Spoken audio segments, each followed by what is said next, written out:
We're continuing our heating and cooling series today, and I'm going through and finding all the register locations, and we're getting them cut into the subfloor. If you've been following along on the build, you know that we started off with the air handler unit. We made some configuration changes to that, and then we set it in the mechanical room. So I know where the ductwork is going to start. Now I'm finding all of the endpoints, and then once I have that done, then I can go through and run all the ductwork, trunk lines, and what have you.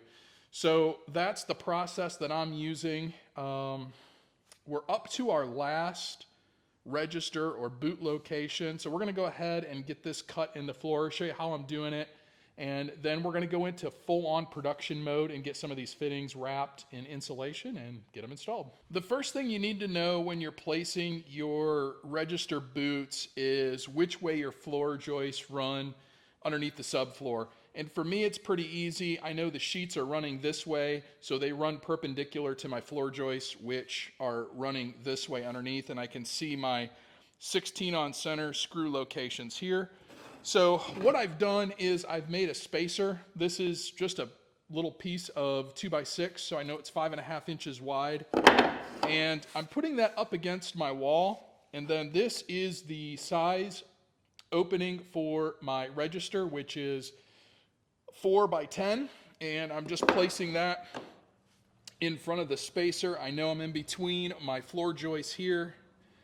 I can lift my spacer out and then simply draw the opening that I need to cut.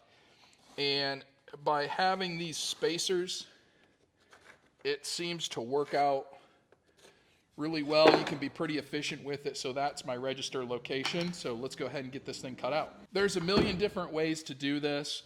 My tool of choice, I'm using a drill to drill holes in the four corners and then a jigsaw to cut it out. Pretty simple stuff.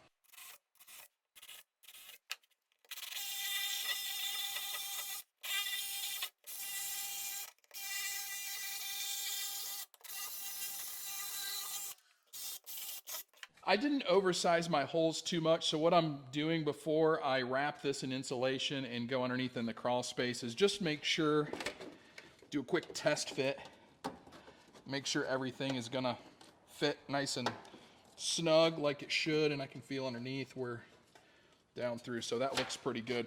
So that hole's good. Now let's go ahead, we got all of our holes cut. We're gonna go ahead now and get this stuff wrapped and then get it installed. So that's what the end product will look like. This is going to go up into the floor joist, and then this distance from here to here, this will be sitting above the subfloor, and then this distance from here to here will get us down below the floor joist, and then I can connect my flex duct right into this. So I need to make 5 more of these. I'm going to make them up and insulate them without the 90 on the bottom because I'm not 100% sure where the distribution boxes are going to be, so I can take this and rotate it and try to keep my flex duct as straight as possible. So we're gonna go ahead and I'll show you how I make my straight boots up, and then I'll show you how I wrap it. Okay, so now we have our little piece here. So we're gonna go ahead and snap that together. And we need to crimp one end to fit it in the boot. So you have, I don't know if they call this a 3-blade or a 2-blade. Kind of looks like Pac-Man. And you just take one side. I go all the way around. You probably don't have to, but you just go around and squeeze the end to crimp it. And again, I'm going to line up my seams. Fits down in there nicely.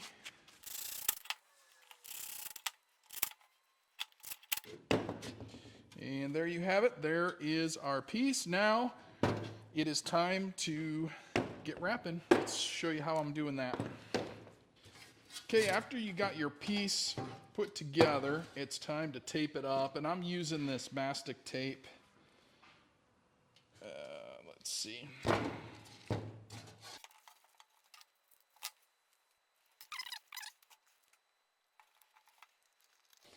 Put it around the seam. Anywhere where there's a seam where air can leak, you want to seal that up. I don't know if you guys have ever, if you've ever seen those dark spots around boots on your subfloor. That's moisture getting into the subfloor and creating mold. And that's because of one of two things, maybe a couple of things. They're not sealing up their seams, so you're getting air leakage, and they're not insulating their boots. And I'm doing both of those things. And this gore here, I'm going to go ahead and tape that as well. When you're sealing up your ductwork, you really want to use either the paintable mastic or mastic style of tape. You don't want to use regular duct tape because that stuff is going to dry out over time, crack, and then you're going to be left with leaks, and that's not good. All right, now we have all of our seams on our boot taped up. Now we can go ahead and cut some insulation for it. Well, let's see if I can show you how I wrap this stuff. We have our 2-inch overlap here, and all I do, I have the seam right here, so I'm going to kind of set this on the edge, and I'll mark here. And then I'm just going to go ahead and roll this. And then I give myself just a little bit of extra, maybe an extra 2 inches, so I don't have to pull it so tight. And then I'm going to go ahead and it's about 8, so about 8 right there. I don't know that you have to really get this accurate with it, but it's just, I just can't not do it. And then we'll just kind of run this down there. All I do is set my piece here, bring this up and over, fold our lap over, run a couple of staples through,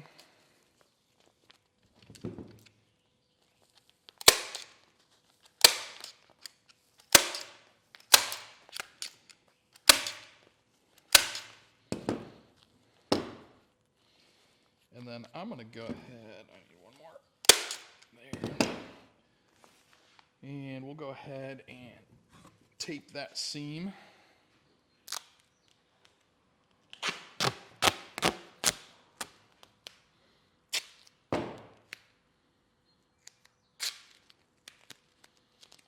I like to go perpendicular to the seam so I get plenty of sticky tape to hold it, as opposed to going this way with the seam and only having half of your tape cover it. Go.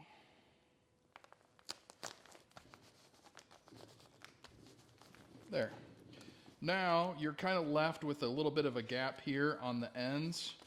So what I do is just separate the insulation from your vapor barrier. Give yourself a little pocket, and then you can take your vapor barrier, just fold it over to tighten it up a bit.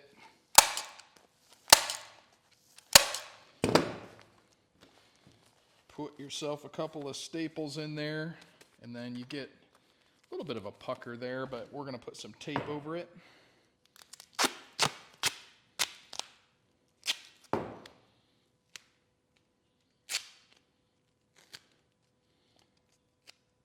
Again, I'm going to go this way across just so I get plenty of tape to hold.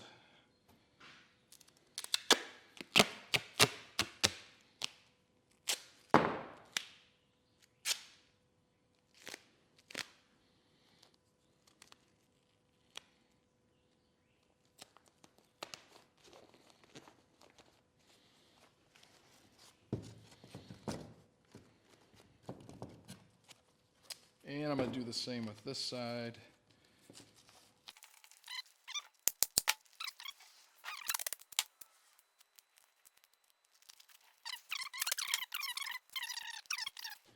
And that's kind of what it looks like. So you end up with, doesn't look too bad. All right, we got a couple more to go. We'll repeat that same process for the rest of these, and then we're going to go ahead and start getting our boots installed. Installing the boot is pretty easy. You just slip it in there and then fasten it to the subfloor. And what I'll probably do is put some strapping in underneath the elbows as well. But the big thing when you put these screws in, use flathead screws. That way you can drop your register in and it's not going to prevent it from dropping all the way down in the boot. You also may remember, if you've been following along in the build, I used some mastic on the outside of the insulation where I put the tape on it on the return side of the unit. And I've elected not to do that going forward just because everything is going to be in conditioned space, and I don't think I have to worry about that duct tape getting too hot and falling off. So there you have it. Okay, well, now that we have the registers pretty much put in, I'm going to call it 90% done. We've come back to the air handler setup and started the main trunk line down through the subfloor. And man, I had a head scratcher last night trying to get this thing figured out, but let me show you where we're at this morning. If you haven't been following along on the build, this is where my air handler is going to sit on top of this pedestal that I built out of 2x4s. We had this covered up with OSB. You can see the zip sheathing on the side just to kind of stiffen things up. I had to take that back off because I wanted to get everything at the seam here tied up. This was the transition plenum supply side that goes down into the crawl space, and then over here is where the dehumidifier is going to hook in. So that will be probably up on this wall somewhere, and we'll run it down into here, dumping it into the supply side of things. And you can kind of see hot water line, main trunk down there. So we're going to have to move that out of the way, but otherwise we should have a good shot. Now, the way that this was set up on the Manual D is this was supposed to drop down 90 and run this way. Well, that's not going to work because about right here I have a concrete block pier. I actually have like two of them here. So I'm going to have to run this way, drop down below the joists, run this way, and run out down here. We'll be running branches off this way and branches off the other way. Let's go down into the crawl. We'll take a look down here and get this water line moved, and hopefully get it elbowed over and get things put together and get going on this main trunk. Here's the water line that's in the way, and there's looking up into the bottom of the air handler. And my issue is if I drop down and go straight over that way, I got all kinds of plumbing to deal with, where I think if I kind of bring it over this way and shoot the gap in between those concrete block piers, I think we'll be in better shape. So I'll actually come this way, make a turn, go down that way, branches off to the registers along the back wall this way, and then branches that way. And that's going to be a little bit of a challenge getting it around the plumbing there too. So we'll see how that goes, but that's what we're dealing with. So first thing in order is to get this hot water line moved over so we can come down and elbow over. Well, there's a look at where we're at. We have this top piece, just a little extension coming down from our Y, and we're gonna elbow over. Got just enough room here, about 5 inches, to get us underneath this pipe, and then we're gonna run it on down that way inside that little gap right there. So let's go ahead. We're gonna have to go up. This is gonna be difficult, but I'm gonna get this wrapped with insulation, and then we can get it tied in together here, get it sealed up, and then we can run a piece over. That's where we're at. That piece there was not easy to get in there because it's so tight. This is a 14-inch diameter pipe in between 16 on center joists, so it didn't leave me much room, but we got it in there, got it insulated, got it taped and sealed. So we should be good to go. That's a look right on up. All right, time to crawl all the way back out. In case you missed the previous video, here's a quick look at wrapping this 14-inch 90 round pipe. The big thing to keep in mind, I guess, when you're wrapping this stuff for me is anytime you have tension, like right there where the vapor barrier wants to pull apart, I use those staples in there to hold it and then put the duct tape over top the staples to prevent them from condensating and rusting out when you're running cold air through there. And then everywhere else where there's not really any tension, like you'll see here in a second when I'm wrapping the seams around the front, not a huge deal. You can use a single piece of tape just to kind of hold those things together. But make sure you use a good quality duct tape, a good high quality. If you have some little gaps, you can always restuff those with little pieces of insulation that I did there and then tape over it and you should be good to go. There you have it, folks. There's the elbow. Right on up